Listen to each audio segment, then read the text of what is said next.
Multiplexes లో ఉంటున్నాము. So ఎప్పుడైతే ఈ అయోధ్య ప్రాణ ప్రతిష్ఠ అన్న న్యూస్ వినంగానే అట్లీస్ట్ 3 వీక్స్ ముందు నుంచి ఈ డాలస్ లో ఎలాగైనా అందరం ఎవరైతే రామభక్తులు ఉన్నామో అందరం కలిసి ఈ ఈవెంట్ చేసుకోవాలని ఉత్సాహం స్టార్ట్ అయింది మా అందరిలో.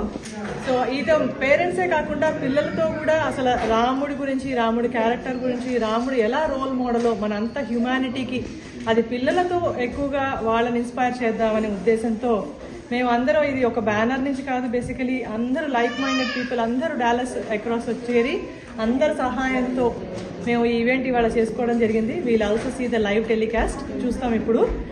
పిల్లల ఎలక్ట్యూషన్ కాంపిటీషన్ నుంచి ఎవ్రీ రోల్స్ వాళ్ళు పార్టిసిపేట్ చేశారు, ఫ్యాన్సీ డ్రెస్ కాంపిటీషన్స్ చేశారు.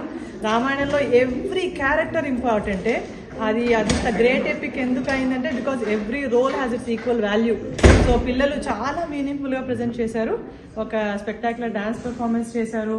చాలా మంది గొప్ప నాలెడ్జ్ ఉన్న వాళ్ళు స్క్రిప్ట్స్ మీద, రామాయణ వాల్మీకి స్క్రిప్ట్ మీద ఉన్న జిఆర్ ఆశ్రమం నుంచి, అలాగే మోహన్ జీ అసోసియేషన్ నుంచి, యాక్ట్ అసోసియేషన్ నుంచి, చిన్మయ మిషన్ నుంచి వీళ్ళందరూ వచ్చి చాలా మంచిగా రామాయణంలోంచి నీతి దానిలో ఉన్న మోరల్ అందరికీ చెప్పారు. సో మేమందరం చాలా ఉత్సాహంగా ఈవెంట్ చేస్తున్నాము. So we don't miss anything there, we're there. రాముడి ప్రేయర్స్ మాకు ఇక్కడి నుంచే పంపిస్తున్నాము. జై శ్రీరామ్. జై శ్రీరామ్.